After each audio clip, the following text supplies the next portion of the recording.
করিবা অমৃত করলছি বেশ কথা এ হব নহব কথা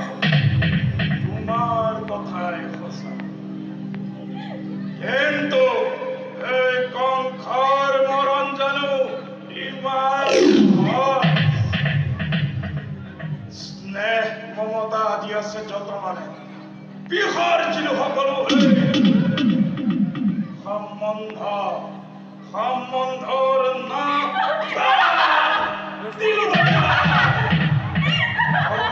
ঘতে পড়ি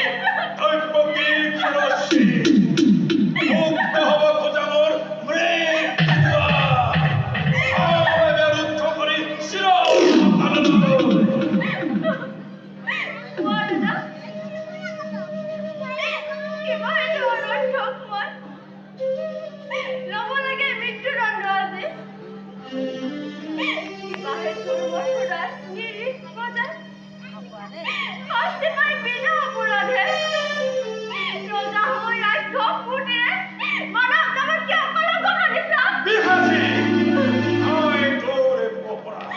অপরাধী নুহে কোনো মথুরার প্রজা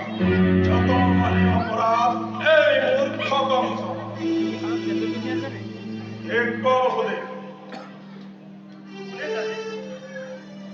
কোনে কৰে কিবা পৰা কবলৈ বা কিবা কলে জানো শুনিবা সঁচা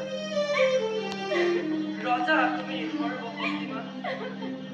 সকলো কৰিব পৰা নিশ্চিত সঁচা হওক মিছা হওক ন্যায় বা অন্যায় সবৰে বিধান হ'ব ঈশ্বৰে তোমাৰ সেই গৰ্ভতে গৰ্বিত আজি তোমাৰ শিৰে হিমাতি লংঘিছে হত্যা কৰি ভগিনী নিজৰ মৰণবোৰ উঠিব খুজিছা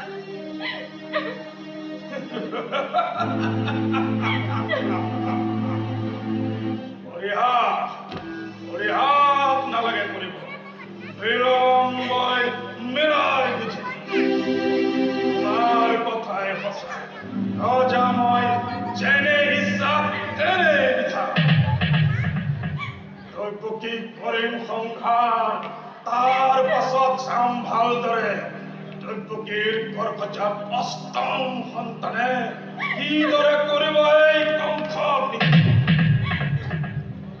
সাজু হওক দৈবকী তাৰ মৃত্যুৰ নিমিত্তে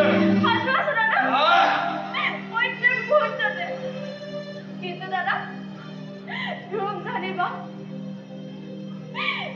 তুমি মহাশক্তিমান তথাপি দেখা সন্মুখত শব্দ পহেলিকা জিভাদৰে কপিছা ভয়ত দৈবকীৰ মৃত্যুৰ বিচাৰিব নহয় পেলোৱা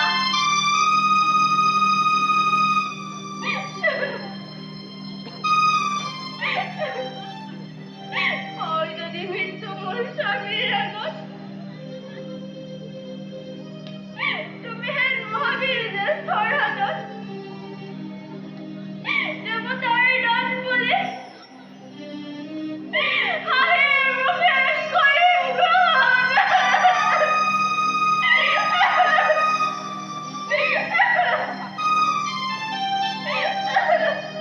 সঁচা কথা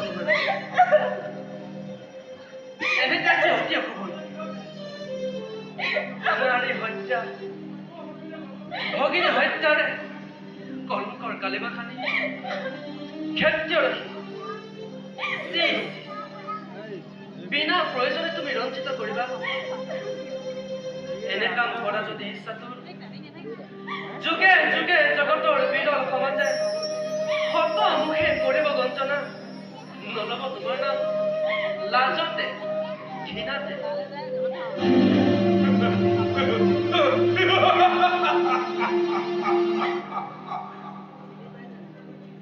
আৰু তাৰে ভয়ত হাত বহি গাখীৰ খুৱাই এই মূৰ্খ কংসই ঢেৰ বুলি পৰিচিত অৱজগত বঢ়িয়া বঢ়িয়া যুক্তি তোমাৰ মৃত্যু মোৰ তুমি বসুদেৱ তাৰো আছে সহজ উপায় মহাৰাজ উপায় হয় মহাৰাজ উপায়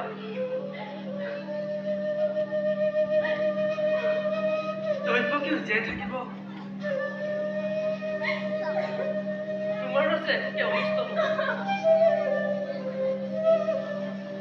গঢ় জোৰে মিনতি দিয়া মোক দৈৱকী প্ৰাণ ভিক্ষা দান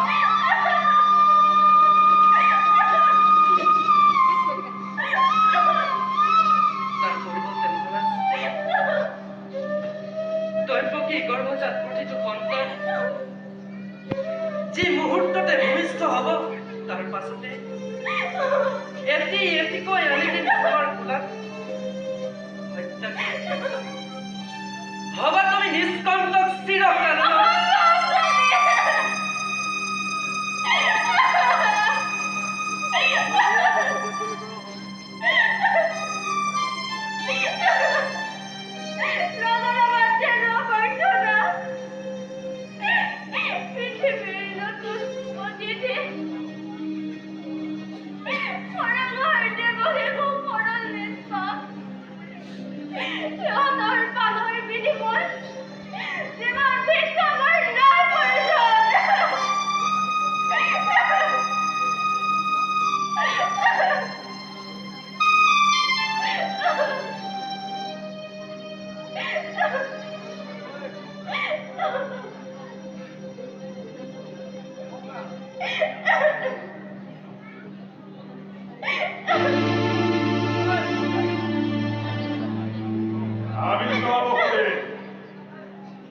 পাৰিবাৰে সঁচাকৈ প্ৰতিজ্ঞা পালিব পাৰিবাৰে বিষৰ জীৱ এই সন্তানৰ স্নেহ যদি পাৰা তাই মোৰ অলপ তোমালৈ চাই আজি দিব পাৰো মুক্তিটো শক্তিধৰ নৰপতি প্ৰজামী আশ্ৰিত তোমাৰ দুৰ্বল আমাৰ পৰা প্ৰবল শক্তিৰে আত্মনিষ্ঠাৰে কাঢ়ি নিব পৰা প্ৰতি মুহূৰ্ততে যিমান যে সকলো তথাপিতো কওঁ শুনা মই মিছা কথা নকওঁ কদাপি প্ৰাণন্তে প্ৰতিজ্ঞা পালিম দেৱী প্ৰতিষ্ঠিত মোৰ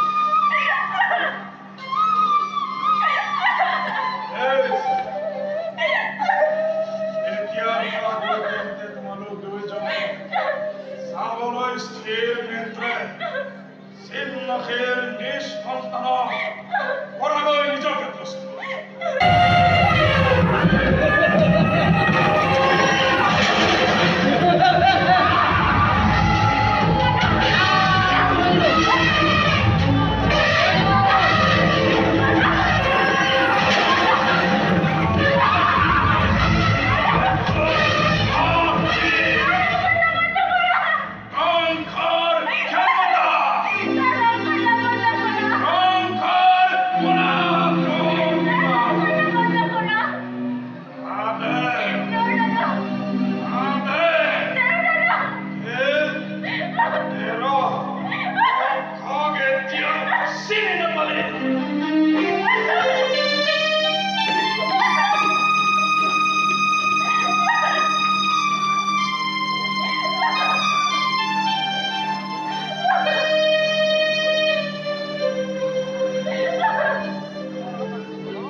নিজে ওচৰতে দেৱী